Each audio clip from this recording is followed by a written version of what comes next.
the next story I really like to talk about is also a big lesson for me in that I was taught to be a good girl. I was raised very Baptist in the sort of the Church of Christ. My parents, my dad was Baptist, my mom was Church of Christ, my grandma was devoutly Southern Baptist. And so I was, fervently praying every day, all the time. It was something I just was taught to do. And so I was praying to God for different things, dumb things, good things, not realistic things. I was talking to God always. When I was going to finish college, I went to Florida and I interviewed for jobs. And the jobs were all pioneering efforts. There were only a few shelters. And so the Salvation Army in Port Richey, Florida was wanting to start a shelter, but they were looking for somebody to help them. And I interviewed for that job and I had some offers, but I decided to take that one because it was more rural. And I also thought it would be the biggest challenge. So it was a great job in that it challenged me. It showed me that intuitively I was resilient and that I would fight for resiliency of women who were completely lost, homeless, many times severely injured, and fighting for them to have access at the table to say, I have the right to self-defense, I have the right to live in a safe way. The Salvation Army had a whole different take on it. It's about promoting religion. And I got them a federal grant. I got them a lot of money. And so there I was, and I had a staff that I hired, and we had a house, and it sat right at a busy intersection where everybody had to pull up and stop and wait for the other traffic. So you would look to the right, and there would be the house where the women were. So they couldn't go outside. And then it was decided that if you smoked, you had to go outside. It turns out that the Salvation Army has one idea, and then there's the idea of what's right. So Mrs. Captain Satterley decided that she was jealous of me. Now I was newly married, 30 years old. So I was, you know, busy getting my career sorted and being madly in love with my husband. However, at some point, Mrs. Captain Satterley decided she was going to control me. And I had to sit in meetings next to her so that she could tap my leg if she didn't like what I was saying.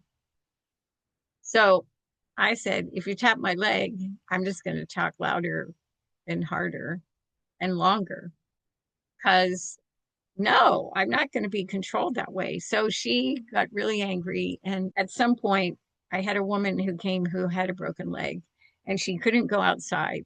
Initially, she couldn't go outside to smoke.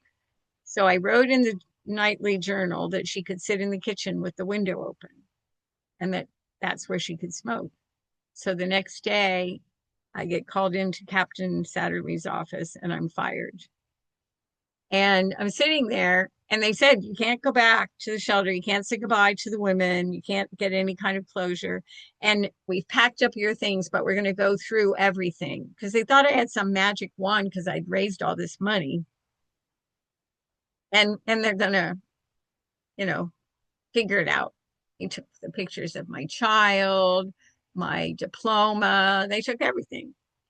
So I'm sitting in his office and I'm just feeling so sad. And I really needed a paycheck. I don't think Jay had a job yet. I knew there were people in the church part of the building, and I just started to sob. And I mean loudly sob. I was like, I'm the actress. I was very sad. I mean, I'd worked really hard and I felt like, you guys are shits. And now you're going to condemn me for saying somebody doesn't have to sit outside to smoke a cigarette. What are you guys smoking? People came running to see, was I hurt or whatever. And he had to say, no, no, no, this is a private conversation. I should have yelled, yeah, I just fired my sorry ass, but I didn't. So he wants me to sign a paper that says I'm guilty of being insubordinate. I said, honey, I was born insubordinate. I'm not signing a paper. I'm not signing a paper. I did nothing wrong. I believe in these women. I fight for these women. I even fought for you to get money. And I'm sorry I did that. So anyhow, he says, well, you can't have your paycheck if you don't sign it.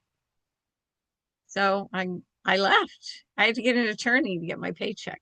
It was ridiculous. But then the attorney says you have to give her stuff back. So they say, okay, you can come to the shelter and nobody will be there. But Mrs. Captain Satterley was waiting for me.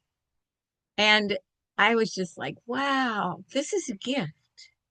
this is really a gift. She's standing here right in front of me, and I'm taking the boxes out, and I'm having time to think about, what a bitch she really is. And I'm thinking, I'd really like to say something. So I'm taking the boxes and come back in, and she's just standing there with her hands on her hips, and she's just so pleased with herself. She's finally gotten rid of me. And I got to the door with the last box, and I told myself, this is one of those moments in life that if you don't say what you really needed to say, you will regret this the rest of your life.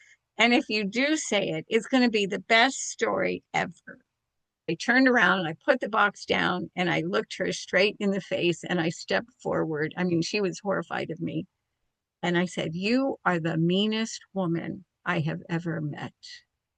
You live to be mean. So I'm going to tell you this, if you ever cross my path in this life, you will regret it." She's like, "Oh, oh."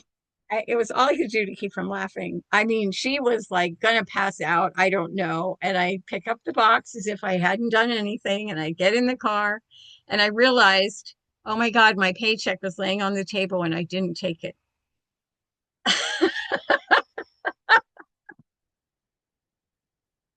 Back to the attorneys. I sent him to the house and she wouldn't tell him no. And I got my paycheck. But that was a redeeming moment. We should all speak up. That's really the theme of every story I'm telling you today is speak up. It's in your head. You know it's right. There's not going to be another moment. And if there is, hey, there's more to say. That's the tale of the Salvation Army. They dogged me for years. So Yeah. That's the fact that you left the paycheck on the table after your declarative statement is just so funny.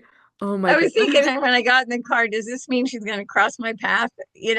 After I threatened her. So, If you ever cross yeah, my path in this life again, yeah. also, can you give me my paycheck?